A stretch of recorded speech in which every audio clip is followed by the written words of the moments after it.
सूर्यकोटि समप्रभ निर्विघ्नं कुरु मे देव सर्वकार्येषु सर्वदा।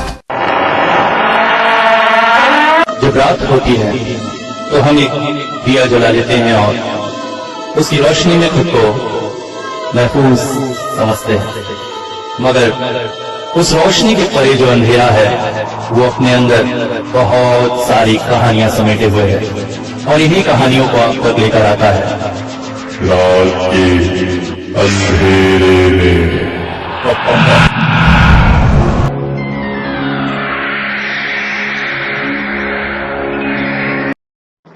गाड़ी तेजी से झालुग्राम की तरफ चली जा रही।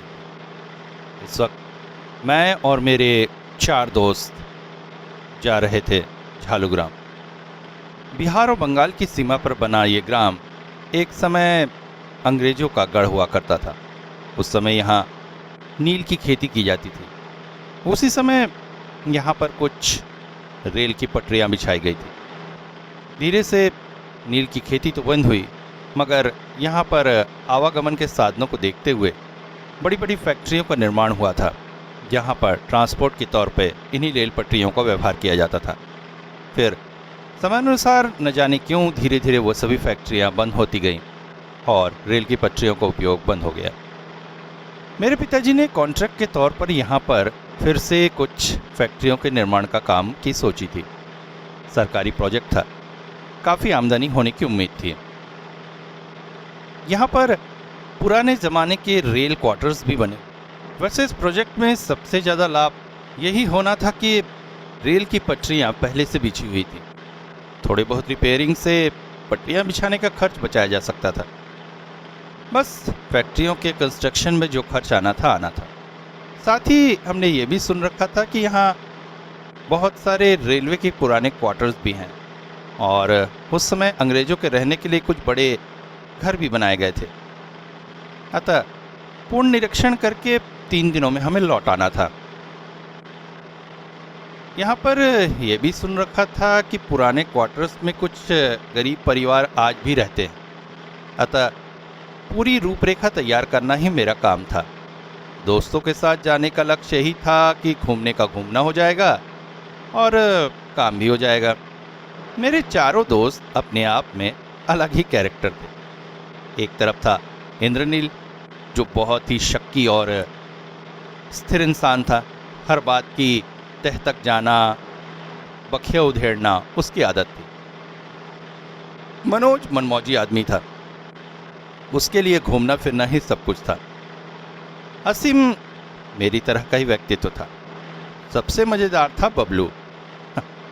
बबलू बचपन से ही हकला था। माता पिता ने काफ़ी इलाज कराया, मगर बबलू महाशय की हकलाहट दूर नहीं हुई और जैसे जैसे बड़ा होता गया उसका सेल्फ कॉन्फिडेंस भी लो होता गया, हकलाहट बढ़ती गई। हमारी टीम में वो हकला के नाम से ही प्रसिद्ध था। उसका नाम जो बबलू है ये हम शायद कई सालों पहले ही भूल चुके थे।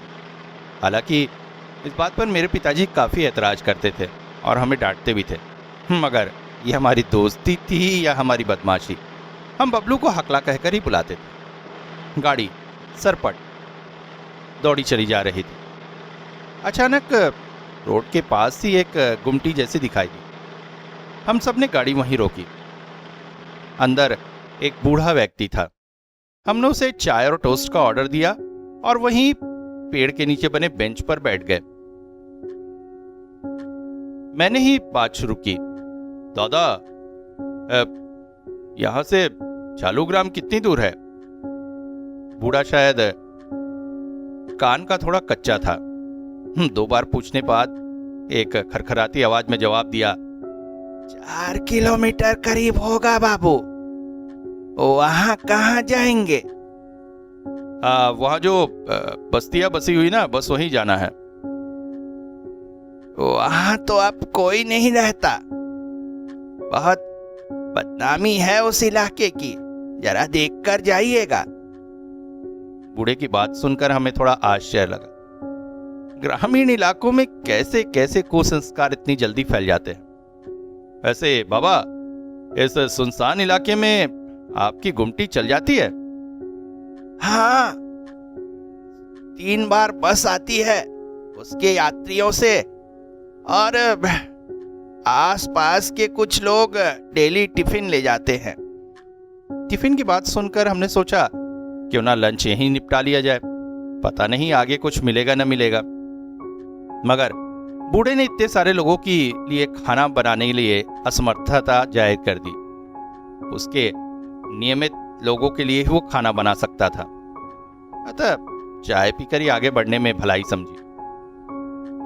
ऐसे झाड़ग्राम में आपको जाना कहाँ है? जी, वहां की जो पुरानी फैक्ट्रियां है उसका रिकंस्ट्रक्शन करने हम लोग सर्वे करने जा रहे थे। मेरे पिताजी ने सारी व्यवस्था कर दी है, हम लोग वहीं ठहरेंगे। क्या रात को भी वहीं रहेंगे? हाँ, वहां तो आसपास लोग भी हैं। बहुत कम। अब ज्यादा बसाहट नहीं है वहां, और जो लोग हैं वो लोग भी भाग रहे हैं। अभी पिछले दिनों ही तो एक गरीब परिवार वहां से भागते हुए कुछ देर के लिए यहाँ ठहरा था। उन्हीं से कुछ बातें पता चली थी। बातें? कैसी बातें? वहाँ छोटे छोटे क्वार्टर के साथ साथ कुछ बड़े बंगले भी हैं। उनमें से एक बंगला है, बंगला नंबर 71। उसमें किसी हाल में मत रुकिएगा साहब। उस बंगले की निशानी है, उसके चार तरफ 4 टेसू के पेड़ है। जब बसंत ऋतु में सारा जंगल टेसू के फूलों से लद जाता है, तब भी उन पेड़ों पर फूल नहीं आते हैं। पता नहीं क्यों। क्या राज है उस बंगले का, आज तक समझ में नहीं आया। मगर बहुत सी अजीबोगरीब घटनाएं हो चुकी हैं। एक बार रात के समय एक आदमी वहीं से गुजर रहा था। रात भर जब घर न पहुंचा तो लोगों ने तलाश की। अगली सुबह बंगले से कुछ दूरी पर उसकी लाश पड़ी हुई मिली थी। नाक मुंह से खून निकल आया था। मगर नाक मुंह से खून तो एक्जिमा की वजह से भी हो जाता है, ये तो सामान्य सी बात है। हम ग्राम वाले सब मेडिकल आवाज नाम का जाने। हमें तो बस यही पता है कि उसके शरीर में खून की बूंदें भी नहीं बची थी। बंगले से कुछ दूरी पर एक शिव मंदिर था। एक बार इतनी बारिश हुई कि मंदिर पूरी तरह से ढह गया। ऐसे मंदिर कोई बारिश से ढहता है बाबू? और हाँ, वहां पहुंचते ही आपको लाश की सड़ी बदबू चारों ओर फैली हुई मिलेगी। सावधान रहिएगा। वैसे भी वहां बंगाली की अपेक्षा बिहारी लोग आसपास ज्यादा हैं। उन पर ना तो भरोसा कर सकते हैं और न ही किसी तरह की मदद की उम्मीद। बड़े ही दुष्ट स्वभाव के होते हैं बिहारी। बच के रहिएगा साहब। और हाँ, रात में वहां इधर उधर मत घूमिएगा, और घूमना ही पड़े तो किसी से बातचीत मत कीजिएगा। कोई अनजान व्यक्ति आपको रोककर बात करना चाहेगा तो भी उससे बात न करने में ही भलाई है। बूढ़े की बातें सुनकर हम लोगों का दिमाग खराब हो रहा था। गांव वालों की ये बातें। हम गाड़ी में आगे चल पड़े। आगे एक होटल मिला जहां पर हमें कुछ देर रुकना पड़ा, क्योंकि वहां चावल खत्म हो गया था। मगर हाँ, गर्मा गर्म चावल और खाना खाकर हम वहां से तृप्त हो गए। बख्शीश के रूप में 100 रुपए हमने ज्यादा ही दे दिए थे। गांव पहुंचते पहुंचते शाम ढलने लगी थी। सामने ही रेल की पटरियां दिखाई दी। एक टनल को क्रॉस करके हम जैसे ही बाहर आए, रेलवे क्वार्टर्स का बोर्ड दिखाई दिया। हम समझ गए यही हमारा गंतव्य है। गाड़ी से उतरकर गाड़ी वाले को पैसे दे दिए। वो टनल को पार कर अदृश्य हो गया। मगर अजीब बात, पिताजी ने कहा था हमें कोई लेने आएगा, यहां तो कोई भी ना था। आगे घास का मैदान था जिसके बीचों बीच से एक रास्ता जा रहा था। आगे बढ़ा तो जा सकता था मगर कहां जाना है ये पता नहीं था। यही सोचकर हम लोग रुके हुए थे। आकाश में सूर्य की लालिमा फैल रही थी, दूर रेल की पटरियां थी मगर विद्युत लाइन या खंबे नहीं थे। समझ में आ रहा था यहां पर डीजल इंजन ही चलाई जा सकती है। मन कर रहा था काश एक आध ट्रेन यहां से गुजर जाती। लालिमा भरे आकाश में कालिमा भरा धुआं फैलाती हुई ट्रेन। बचपन हो या बड़ी उम्र, ट्रेन देखने का मजा ही कुछ और होता है। अचानक ही मनोज बोल पड़ा, अरे भाई कोई लेने आएगा कि नहीं तो रात कहीं टनल में ही ना गुजारनी पड़े। आगे जाएंगे कहां इस वीराने में। हम भी यही सोच रहे थे कि तभी दूर पुराना स्टेशन दिखाई दिया। चलकर अगर वहां पहुंच जाया जाए तो कम से कम रात तो आराम से कट जाएगी, फिर सुबह देखेंगे क्या होता है। अभी हम यही सोच ही रहे थे कि दूर झाड़ियों से टिमटिमटाती रोशनी दिखाई दी जो धीरे धीरे तेज होने लगी। कोई आ रहा है। थोड़ी देर में झाड़ियों के बीच से एक इंसानी आकृति बाहर निकल आई। यहां ठंड अपेक्षाकृत ज्यादा ही थी। उस आकृति ने एक कंबल ओढ़ा हुआ था। चेहरे का जितना भाग दिख रहा था एहसास हुआ कोई बूढ़ा इंसान है। आप लोग शहर से आए हैं क्या बाबू, सर्वे करने? हाँ, मैंने कहा। जी मेरा नाम चिरूपाल है। मुझे ही आप लोगों के रहने खाने की व्यवस्था की जिम्मेदारी दी गई है। आइए। हम सब संतुष्ट हुए। चलो भाई, रात टनल में या उस परित्यक्त स्टेशन में नहीं बितानी पड़ेगी। हम सभी चिरूपाल के पीछे पीछे चल दिए। यहां पर मोबाइल टावर नहीं था। मोबाइल का उपयोग सिर्फ टॉर्च की तरह ही किया जा सकता था। चिरूपाल की उस टिमटिमाती टॉर्च की रोशनी के पीछे पीछे हम मोबाइल जलाकर चलते चले गए। आसपास पुराने जमाने के क्वार्टर्स के लाल रंग हल्की अंधेरे में जलते हुए अंगारों से खड़े दिखाई दे रहे थे। सभी क्वार्टर्स एक बरामदा और 2 कमरे वाले थे। सालों से इसी तरह खड़े रहने के कारण कई खंडित हो गए थे, कई के शरीर पर शैवालों की परत जम गई थी। धीरे धीरे हम जाते हुए देख रहे थे सभी मकानों के ऊपर नंबर लिखे हुए थे। Number 21, number 22, number 30, number 38। थोड़ी देर में छोटे मकानों की अपेक्षा बड़े मकानों का क्रम चालू हुआ। यही शायद वो बड़े क्वार्टर्स है जिन्हें विला कहा जाता था। अंग्रेज बड़े अफसरों के लिए बने क्वार्टर्स। चलते चलते मैंने चिरूपाल से पूछा, चिरूपाल यहाँ लोग नहीं रहते क्या? रहते हैं साहब, कुछ गरीब किस्म के लोग जिनके रहने का ठिकाना नहीं है, वो दूर दराज के क्वार्टरों में पड़े हुए हैं। ज्यादातर क्वार्टर वैसे टूट फूट गए हैं। इसी तरह से सर छुपाने की जगह है, न लाइट है न पंखा है, फिर भी गरीब क्या करे, यही पड़े हुए हैं। चलते चलते अचानक हम एक क्वार्टर के सामने पहुंचे। बड़ा क्वार्टर था, भव्य, मगर पता नहीं क्यों उस क्वार्टर को देखकर मन में एक अजीब सी भाव जगे। तभी हमें याद आया उस बूढ़े की बात।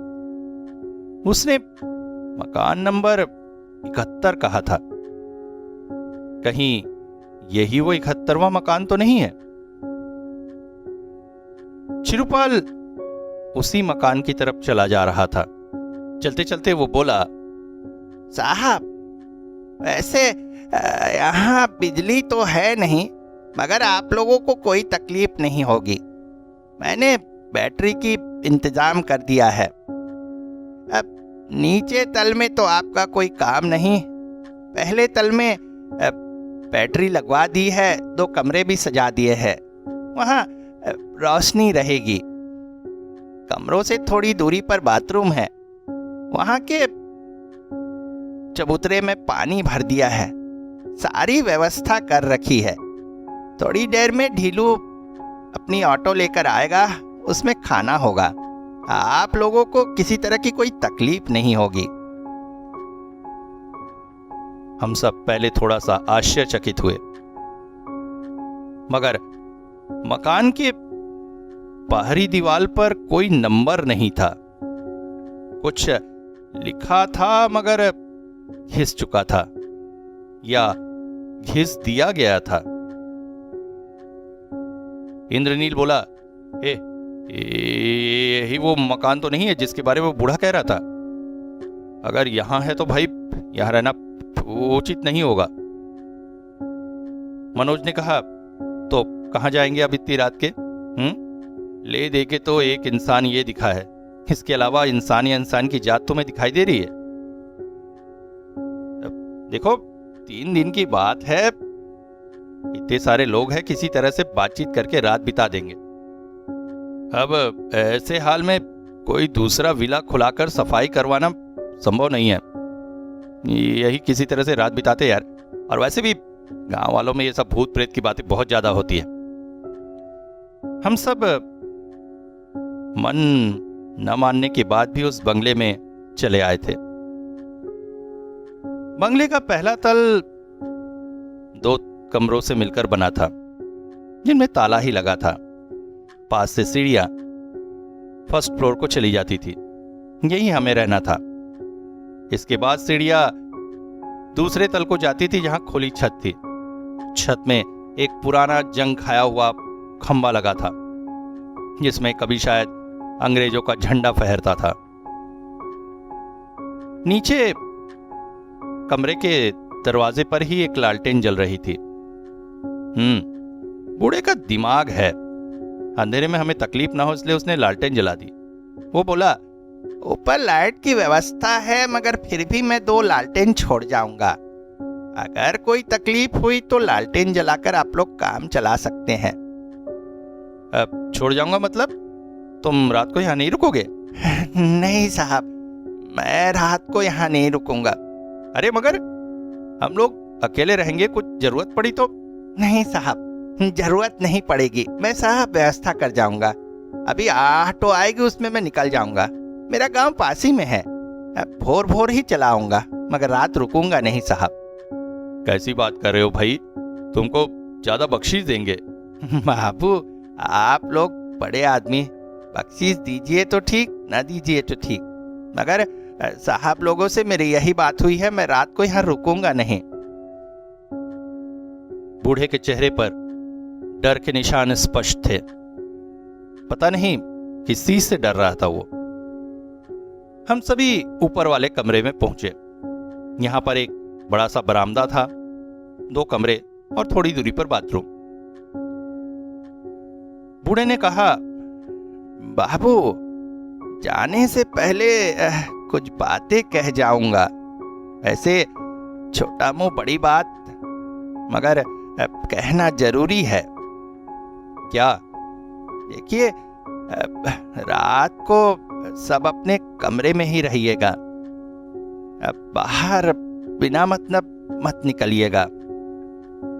बाहर कोई भी आवाज हो, शोर हो, चिल्लाने की आवाज हो, सीढ़ी का दरवाजा मत खोलिएगा। और हाँ, किसी भी हाल में दिन में या रात में छत पर मत जाइएगा। वैसे छत में जाने की सीढ़ी में बहुत सारे सीमेंट के बोरे पड़े हैं, वहां चोट लगने का डर है, मगर ऊपर न जाने में ही भलाई है। रात में अगर बाथरूम जाना हो तो लालटेन जलाकर जाइएगा और सीधे जाइएगा और कमरे में वापस आ जाइएगा। इधर उधर देखने की कोशिश मत करिएगा और कुछ भी दिखे विश्वास मत करिएगा। और हाँ, कमरे के उत्तर तरफ वाली जो खिड़की है वो लकड़ी ठोक कर बंद की गई है, उसे ना तो खोलिएगा और ना ही उसमें से झांक कर बाहर देखने की कोशिश करिएगा। बाबू, जानता हूं आप लोग शहरी आदमी हैं, गांव वालों के इन अंधविश्वासों को नहीं मानेंगे, मगर इसको मानने में ही भलाई है। फिर 8 बजे करीब एक ऑटो आई, उसमें हम सभी का खाना था। खाना देकर शिरुपाल उसी ऑटो में चला गया। हमने बाहर का दरवाजा बंद कर लिया। एक कमरे में मैं, इंद्रनील और मनोज थे। ये कमरा थोड़ा बड़ा था, जबकि दूसरे कमरे में असीम और बबलू। कमरे में खाट वगैरह की व्यवस्था थी नहीं, इसलिए जमीन में ही सोना था। सोने से पहले समझ में आया यहाँ की ठंड को देखते हुए स्वेटर पहनकर ही सोना पड़ेगा, क्योंकि कंबल ओढ़ने के बाद भी जमीन की ठंडक काफी ज्यादा है। हालांकि घर में एक बात थोड़ी अजीब भी लग रही थी।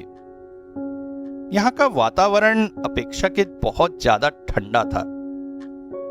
शिरुपाल के जाते समय जब मैं बाहर का दरवाजा बंद करने गया था, तो बाहर इतनी ठंड महसूस नहीं हुई थी। फिर लगा आसपास बड़े बड़े पेड़ हैं, उसकी वजह से यहाँ का तापमान ठंडा हो गया होगा। मगर एक और अजीब बात जो बंगले के 4 दीवारी के अंदर आते ही हमने महसूस की, बाहर चारों तरफ झींगरों और पक्षियों की आवाज गूंज रही थी।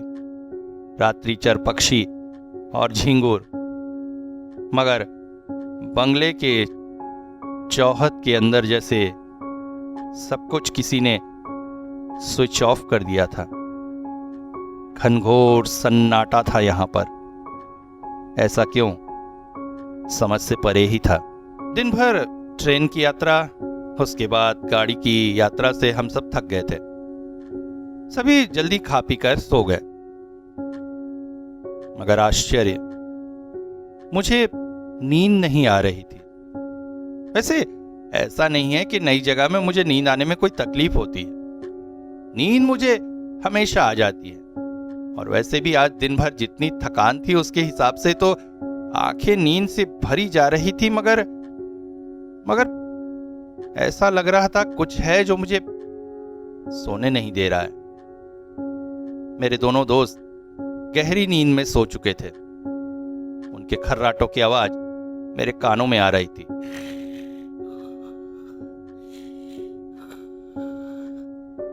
मैं समझ नहीं पा रहा था क्या करूं। तभी पास पड़ी सिगरेट की पैकेट उठा ली मैंने। सोचा थोड़ा सा कश लगाऊंगा तो नींद आ सकती है। उठकर उत्तर दिशा वाले खिड़की के पास जाकर खड़ा हो गया। सिगरेट माचिस से जलाई और 2 कश मारे।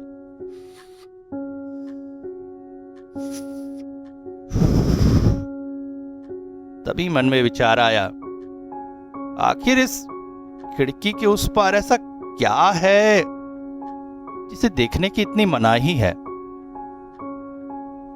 इंसान का प्रवृत्ति, जब उसे कोई चीज मना की जाती है तो उसका मन बार बार उस तरफ दौड़ता है। मेरा भी यही हाल था। मैंने सोचा खिड़की खोलूंगा नहीं, मगर झांक कर देखने में क्या बुराई है। मैंने खिड़की के एक होल से आंख लगा दी। पीछे की तरफ बहुत सारे पेड़ और जंगल के अलावा कुछ भी न था। इन पेड़ों और जंगलों से इतना डर तभी महसूस हुआ, एक रास्ता उस तरफ को निकलता है और उस रास्ते में कोई खड़ा है। आज पूर्णिमा नहीं थी, मगर चांद की रोशनी चारों ओर फैली हुई थी और उस रोशनी में स्पष्ट मुझे दिखाई दे रहा था। मैंने तुरंत ही आंख उस छोटे छेद से हटाई और पास वाले एक बड़े छेद पर लगा दी। हाँ, सच में कोई खड़ा तो है, जो धीरे धीरे बंगले की तरफ ही आ रहा था। बंगले के कुछ पास पहुंचने पर मैंने एहसास किया वो जो भी है इस कड़कड़ाती सर्दी में उसने या तो सिर्फ कमर से नीचे कुछ बांधा हुआ है या पूरी तरह से निर्वस्त्र है। फिर मेरे कानों में आई एक आवाज। कैसी आवाज थी ये? हाँ, हैंडपंप तेड़ने की आवाज। महसूस हुआ वो व्यक्ति हैंडपंप चला रहा है और कुछ देर चलाने के बाद नलके के मुंह के पास अपना चेहरा ले जा रहा है, मगर हैंडपंप से पानी नहीं आ रहा है, पानी गिरने की आवाज नहीं आ रही है। वैसे भी इतने पुराने हैंडपंप के काम करने की उम्मीद तो शायद ही है। वो व्यक्ति बार बार हैंडपंप चलाता और नलके के पास मुंह ले जाता। ये क्रम काफी देर तक चलता रहा। इस घटना को देखने में मैं इतना व्यस्त हो गया कि सिगरेट की बात में भूल ही गया। जलती हुई सिगरेट फिल्टर को जलाकर मेरे हाथ के पास तक पहुंची तब एहसास हुआ। मैंने तुरंत ही सिगरेट घर के कोने की तरफ फेंक दी। अब तक तंबाकू का नशा दिमाग तक चढ़ चुका था। मुझे नींद से महसूस हुई। मैं जाकर बिस्तर पर लेट गया और सच में नींद आ गई। नींद खुली एक तेज आवाज से। मैं चौंक उठा। आंख खोलकर देखा तो मैं कमरे में ही हूं, मेरे दोनों दोस्त मेरे पास ही हैं, मगर ये हैंडपंप की आवाज इतनी तेज कैसे आ रही है? ऐसा लगा था जैसे कमरे के अंदर ही हैंडपंप आ गया हो। उफ, अभी भी आ रही थी। मैं चौंक उठा। कहीं ये मेरे दिमाग में तो नहीं घुस गई है? इतनी तेज हैंडपंप की आवाज अचानक कैसे हो गई? मैंने हाथों से कान बंद कर लिया। कुछ पल को आवाज जैसे रुक गई, मगर फिर कान बंद हालत में भी तेज हैंडपंप की आवाज मेरे कानों में आ रही थी। ओह, ये हो क्या रहा है? हैंडपंप की आवाज इतनी तेजी से नहीं, ये मेरे दिमाग में कैसे घुस गई है? मैं हड़बड़ाकर खिड़की के पास चला गया। छेद में से देखा तो वो व्यक्ति अब भी उसी तरह से हैंडपंप चला रहा था। मेरे हाथों में डिजिटल घड़ी थी। हमने बैटरी बंद कर दी थी क्योंकि चार्जिंग खत्म हो जाने से कहीं अगले दिन के लिए मुसीबत ना हो। कमरे में इस वक्त खूब अंधेरा था, मगर डिजिटल घड़ी मुझे समय दिखा रही थी 2:22। मुझे याद है जब मैं सोने गया था तब 10:30 बज रहे थे। मतलब पिछले 4 घंटे से वो व्यक्ति वैसे ही नल टेढ़े जा रहा है। इतनी कड़कड़ाटी ठंड में निर्वस्त्र सा एक व्यक्ति नल चलाए जा रहा है, ये कैसे संभव है? इतनी देर तक नल चलाने की वजह से तो उसके हाथ जम जाने चाहिए, मगर क्या वो पागल है या सच में कोई बहुत प्यासा व्यक्ति? मैं बाहर का दरवाजा खोल के उसे एक बोतल पानी दे दूं क्या? तभी याद आई शिरुपाल की चेतावनी, बाहर का दरवाजा किसी हाल में नहीं खोलना है। नहीं, मगर उस व्यक्ति की कसमसाहट और मेहनत मुझे बार बार आकृष्ट कर रही थी। आश्चर्यजनक तौर पर खिड़की के पास बैठे बैठे ही मैं कब नींद के आगोश में चला गया मुझे पता ही नहीं चला। नींद खुली इंद्रजीत के जगाने पर। अरे क्या कर रहे तू? खिड़की के पास आने मना किया गया ना? मैं चौंक पड़ा और जल्दी से जाकर बिस्तर पर लेट गया। सवेरे काफी देर से नींद खुली। बाकी सारे दोस्त साइट पर चले गए थे। शिरुपाल भी आकर काम कर रहा था। जल्दी जल्दी नहा धोकर मैं भी साइट पर चला गया। दिन भर के काम की वजह से पता ही नहीं चला रात की घटना दिमाग से कब निकल गई थी। हाँ, साइट आने से पहले मैं एक बार घर के पिछवाड़े की तरफ गया था, मगर उस हैंडपंप वाली जगह तक नहीं पहुंच सका। क्योंकि घर के थोड़े से पीछे जाने पर ही मैंने देखा बड़े बड़े बांस के खंभे गाड़कर उस जगह को बिल्कुल पैक कर दिया गया था। हरे कपड़े से उस जगह को पूरी तरह से ऐसे ढक दिया गया था कि उस पार दिखाई ही न दे। मगर ये कैसा अंधविश्वास, ये कैसा डर। दिन भर काम खत्म करके हम लोगों ने पास पास का इलाका घूमना चाहा, मगर इंद्रजीत बोला, देखो अंधेरा हो रहा है और वैसे भी अनजान जगह है, कहीं खो गए तो वापस विला लौटना मुश्किल हो जाएगा। फिर उस गुमटी वाले बूढ़े ने कहा भी था, रात में किसी से बात मत करना, पता किसे पूछेंगे, चलो सब वापस चलो। इंद्रजीत की बात हमें बड़ी परेशान कर गई। घूमने का मौका छूट गया। वापस आए तो देखा छिरुपाल आज यहीं हमारे लिए खाना पका रहा था। हम सब असीम और बबलू के कमरे में बैठकर ताश खेलने लगे। वैसे इंद्रजीत और बबलू को ताश खेलने में कोई इंटरेस्ट नहीं था, इस वजह से वो गप ही मार रहे थे। बरामदे में ही छिरुपाल खाना पका रहा था।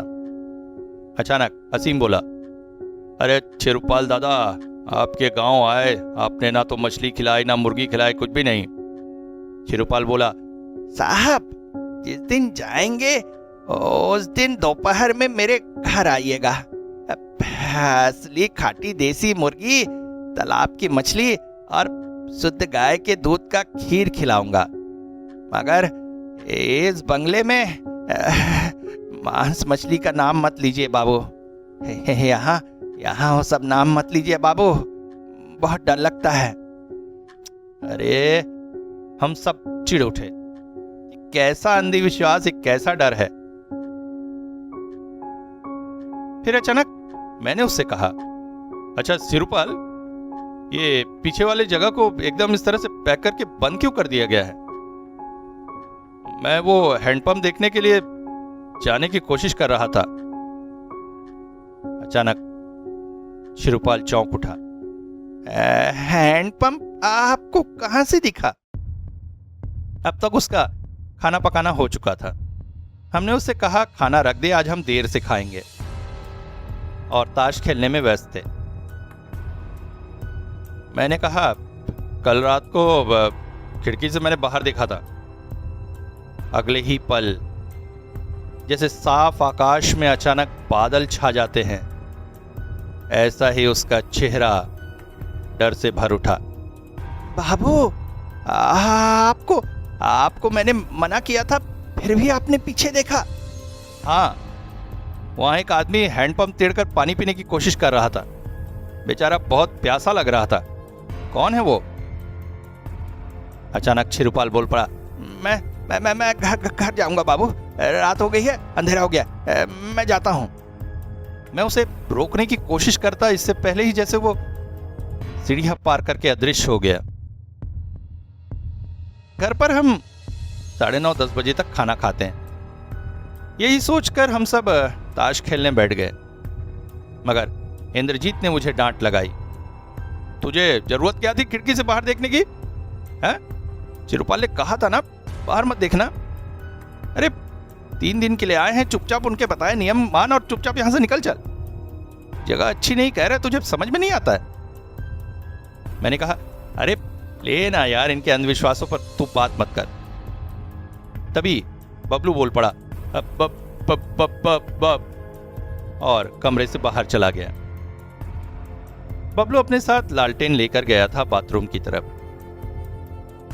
बाहर से ठंडी हवा आ रही थी, इसलिए अधखुले दरवाजे को हमने पूरी तरह से बंद कर दिया। ताश खेलने में हम व्यस्त हो गए। मैंने एक दांव का ताश जमीन पर रखते ही साथ जैसे ही नजर उठाई, मैं चौंक पड़ा। मेरे सामने बैठे असीम और मनोज के बीच वो आदमी कौन है? दुबला पतला हड्डी जैसे शरीर वाला, जमीन पर अपने घुटनों के बीच सिर छुपाए हुए। वो कब अंदर आया और कब हमारे बीच आकर बैठ गया और इस बात का हम में से किसी को